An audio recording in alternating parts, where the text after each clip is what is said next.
Well, welcome to our live webinar 4.0 series. My name is Nicola Pomponio. Thank you so much for taking the time to log in. The 4.0 series focuses on harvest and specific winemaking techniques of each estate. We are so excited to be able to virtually travel to Italy. Today, we discover one of the most famous wineries of Italy in Chianti Classico. Without further ado, I would like to hand over the virtual microphone to the lady of Chianti Classico, Laura Bianchi. Ciao, Laura, come stai? Ciao Nicola, hi everybody. Thank you to be with me today. First of all, let me wish to all of you a fantastic new year. For sure 2021 will be better than the last one, will be a piece of cake. I think there is someone new, so I will briefly introduce a little bit myself and the winery where we're located, and then we go to the main subject of this webinar. So I'm Laura Bianchi, and I'm the third generation of the Bianchi family, who runs Castello di Monsanto since 1962. The property goes back to 1700 and takes the name from the little village where we are. Monsanto is a small village going back to 998, so the name is more than 1,000 years old. The property is located in Chianti Classico. I can show you the map on my back. This is the denomination, the beautiful territory between Florence and Siena, about 60 kilometers of beautiful hills and with vineyards and forest. Myself, I started to work at the winery since at the end of the 80s, and I'm in charge for the company and for the winemaking process together with our enologist Andrea Giovannini, who has been also in the past the winemaker of Ornellaia, and now is working just for us since more than 20 years. So he's really part of the family. The main subject today is Chianti Classico Riserva and the new vintage 2017 that start to be in USA market too. So I want to explain you a little bit about this particular harvest, and then we will go through all the details regarding the way how we create the final blend for this wine. So 2017 was a challenging vintage. For several reasons. First of all, was probably the driest year in the latest decade. It started with a cold winter, but a winter without a lot of precipitation. And you should know that the quality of the harvest is made not only by the weather in the summer or in the spring, but also by the weather in the winter. A rainy winter helped a lot to create a reserve of water for the vines, for the future development of the vegetative cycle during the summer and the warmer months. So the 17 started with low quantity of water in the soil. And also the spring was not so rainy as usual. And the second challenge was the fact that I always remember the date of frost. On April 10 of 2017, we got a frost. And this, of course, arrived when the buds were already open, so it damaged the quantity. We ended 17 with about 20% reduction in the production, in the overall production. Then the spring was okay. We had some rain, but then the summer was warm, was hot, with also a lot of light. And this, of course, affected the maturation. When it's very warm, the vine tend to protect themselves and reduce their vegetative cycle. They do as less as possible not to destroy themselves. So when we have a very warm summer, like in August, there could be also a stop of the vegetation. And this, of course, could create problem in the ripening of the grape. Then, thanks to Mother Nature, in the middle of August, we had some days of rain, which make the wine start to work again. And then, of course, we needed to see what happened in September. So I remember that some producers were worried about the possibility of over-ripening of the grape, and they decided to pick grapes earlier than usual. This was a tough decision, but we decided to wait. Also, we saw some weather forecasts that there could be the possibility of some rain, and it happened in the middle of September, and this helped really a lot. I could say it saved the vintage, and so we picked the grape. We started on the 20th of September, and when the maturation was at the right point. But for sure, a challenging vintage from viticulture point of view, because when we have these difficulties, and honestly it doesn't happen so often, thanks to Mother Nature, we need to work very much in the vineyards. There are several methods to help the vines. For instance, a system is the sauvation. Sauvation is called, I think in English, green manure. We plant grasses and cereals on the rows of the vineyards. This plant can give element to the soil like potassium, magnesium, but also keep a lot of humidity in the soil, and for sure it helps a lot the vegetation of the vine. We can spread water with some enzymes to help the leaves to be stronger. We, of course, need to protect the leaves on the vine as much as possible. You need to know that Chianti Classico is a denomination where it's not allowed to irrigate. So we cannot give water to the vine. This is an old rule, always been in this denomination, and probably will be like this for forever, because Chianti Classico is a protected landscape area, and this rule is being created to conserve the water. If we are 500 producers, 500 viticultures, if all of us will create a lake to irrigate their vineyards, for sure we will unbalance the natural water in the soil.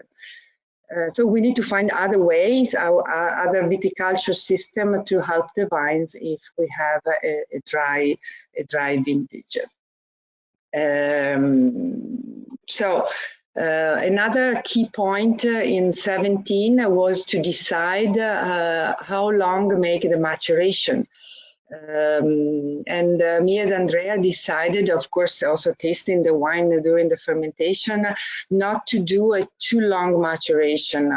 In a regular vintage, we do from 3 to 4 weeks of contact skin.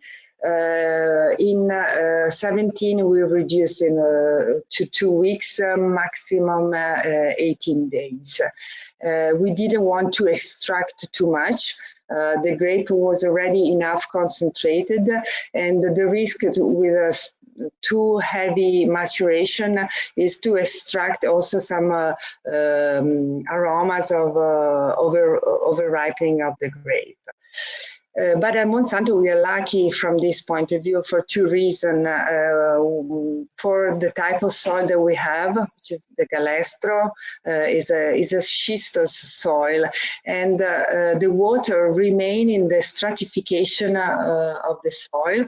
So the older vines, so they have longer roots, they can reach the water under the soil and be much stronger in warmer vintages.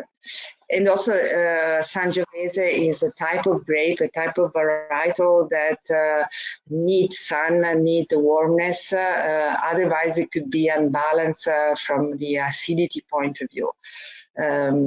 So for sure, the challenging vintages can really show the greatness of the terroir. When we have a regular vintage in terms of climate, it's easier in many different terroirs to produce wine, but a great terroir is showing itself in challenging vintages, a warmer one or cooler one, it depends. And another important element that really can make the difference is the fact that the vineyards are surrounded by the forest. I could say that Chianti Classico is the first denomination in Italy with the larger percentage of forest compared with the hectares of vineyards planted. And the forest is an incredible richness for the vineyards, for the vines. Protect from frost, protect from too dry wind, create the perfect environment for the enzymes and the yeast, and then they arrive on the skin of the grape. So I'm particularly proud of 17 because when there is a challenging vintage, to do a fantastic wine, as I think is CCR 17, we are even more proud than in an easier vintage, in an easier harvest. At Monsanto, we vinificate each single parcel, each single vineyard of Chianti Classico by itself. We started to do this more than 20 years ago, so we know exactly what is going on every year in each single parcel. And if we change something in the viticulture system, we could see immediately the reaction of the vines and the result in the grapes. Of course, we have every year a different element, which is the climate, which is different every year.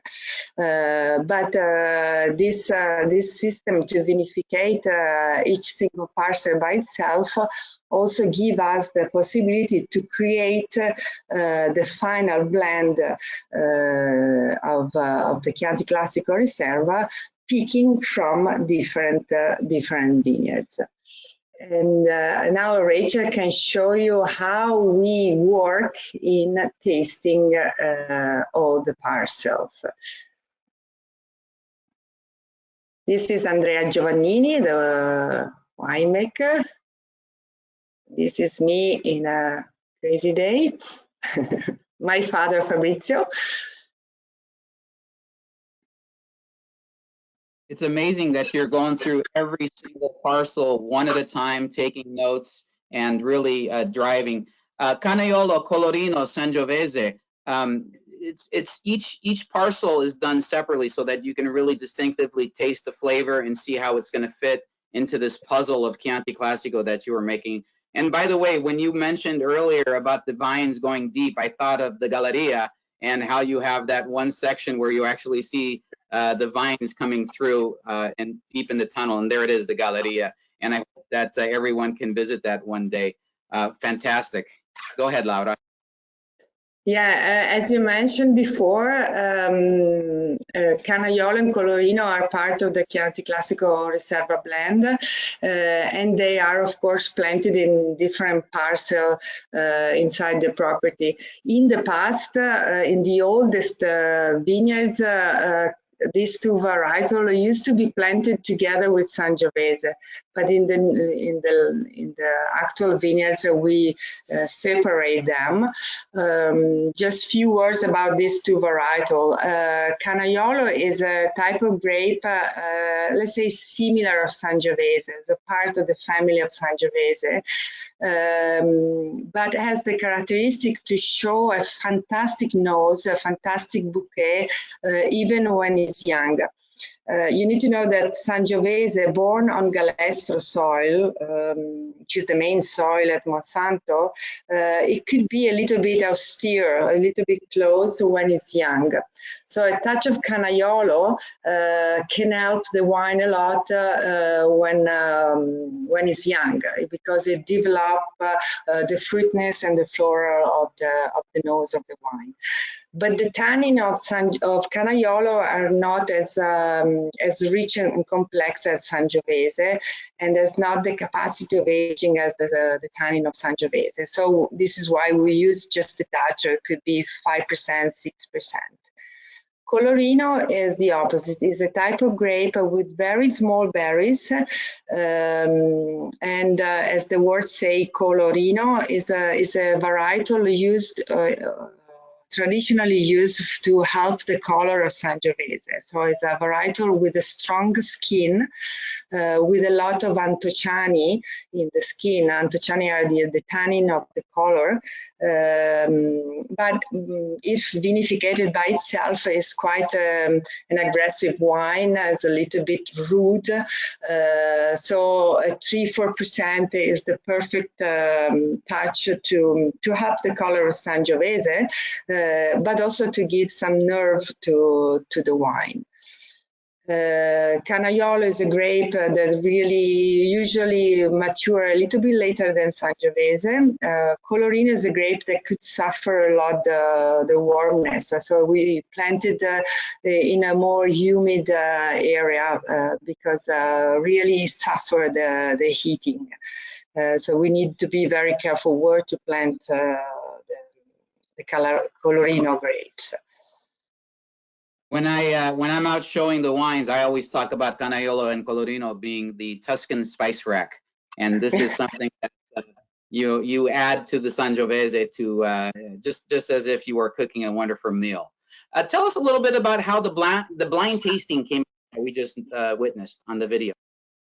Yeah, I think this is the best part of my job.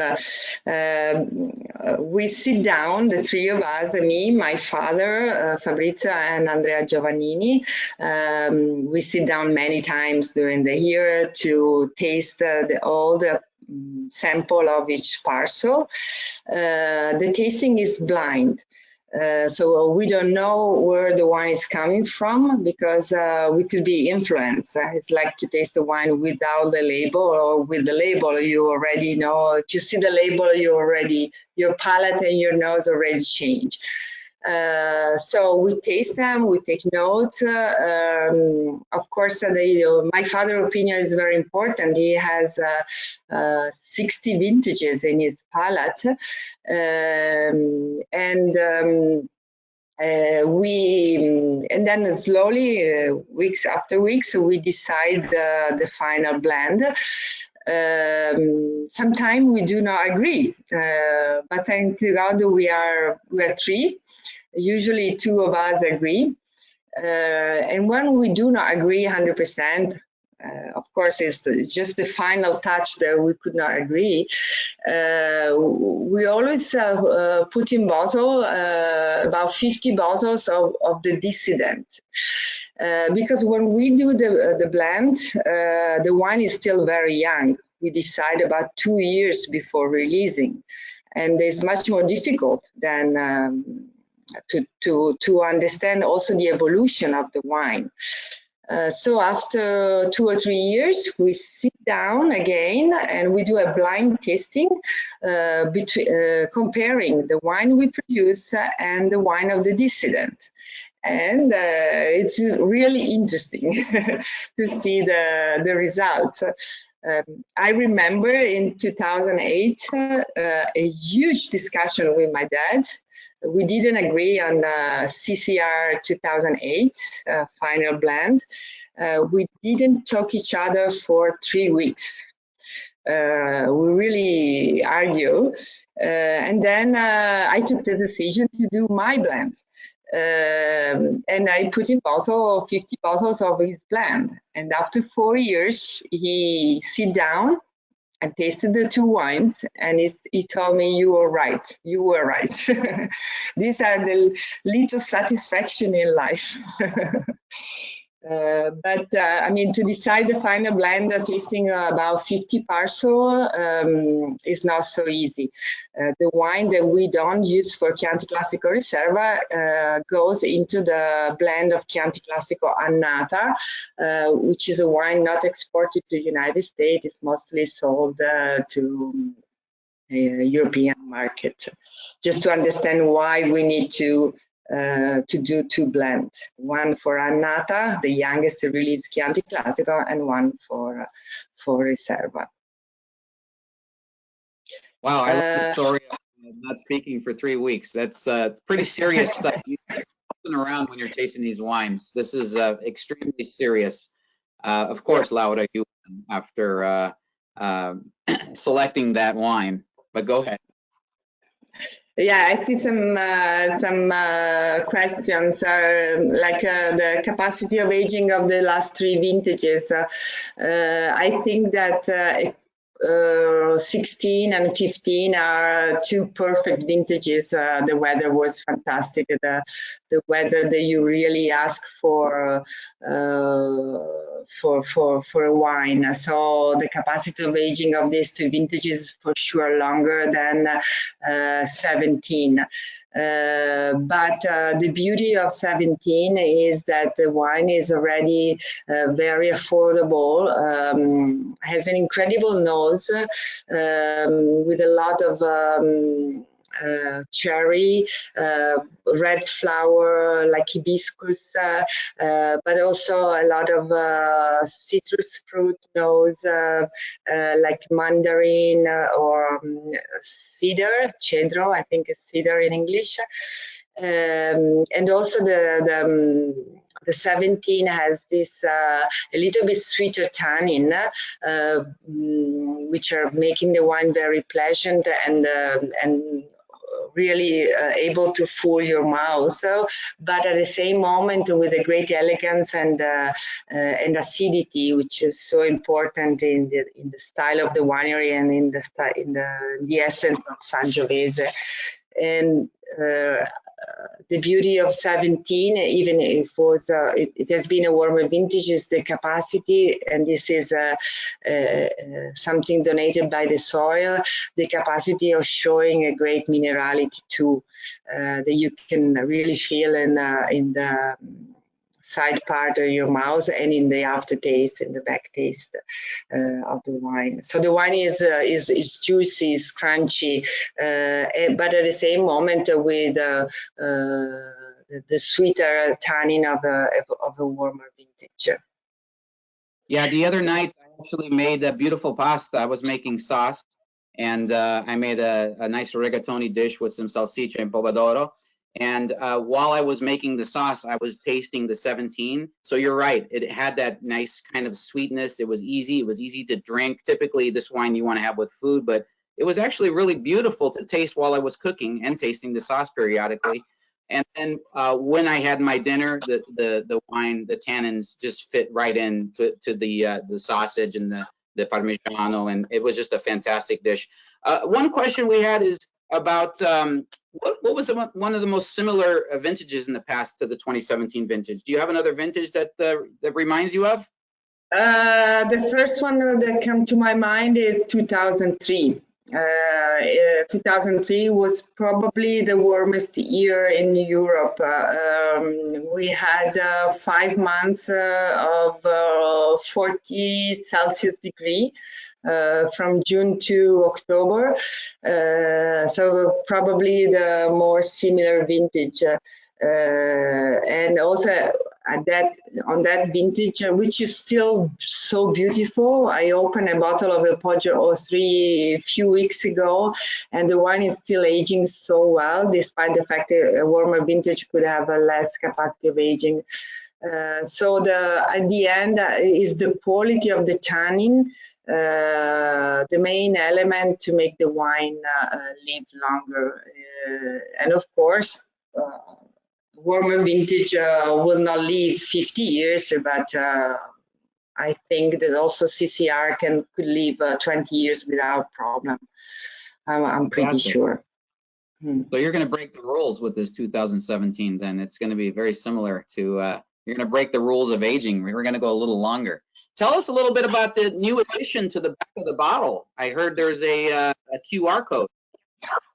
Yeah, we just put it in the recent bottle shipped to US, so it will be on the market probably in the spring. The QR code will show a mini video, video clip of the property and the description of the vintage 17. I think is a nice addition to the bottle. Absolutely, we're really excited about that. That's a great tool for the customer to scan the shelf, or maybe even at a restaurant. You can utilize it as the QR code, take a picture and put it on a menu.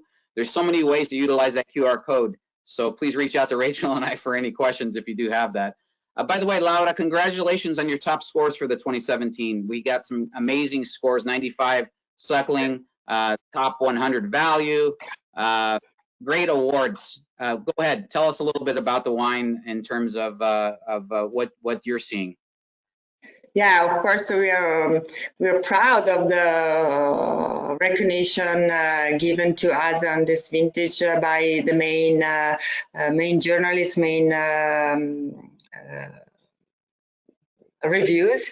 And I'm particularly proud of the top 100 James Suckling best value wine of the world, because for sure the Chianti Classico Riserva is a great value wine. And it's a great opportunity without spending too much money to taste a fantastic wine, vintage after vintage. 17 is a vintage that I love personally. The thing that I love is the balance between the finesse of Sangiovese and the juiciness of the blend. It's a vintage that for sure will be easier understood. Some vintages, great vintages, could be a little bit more rustic when they're young, and I can include 15. 17 is a vintage more immediate, so easier to be understood also by, let's say, a consumer less used to Sangiovese. So I'm pretty happy of 17. Excellent. Well, we're excited to show and sell the wine, Laura. Thank you for making it. Thank you for your time today. I can't believe we've already consumed 30 minutes. Went very quickly. Thank you for all the knowledge. It's just been a great time with you. It's always a wonderful time with you, and I'm looking forward to the next. I'm going to go ahead and hand back off to you for the close, Laura. Thank you, Nicola, and thank you to all of you for your support, your help. I really wish you a fantastic new year, and I really hope to see you at the winery as soon as possible and show and share our passion and our wine together here. Grazie, Laura. Grazie. Thank you, everyone, for joining. Thank you, everyone. Ciao. Ciao, grazie mille. Ciao, ciao.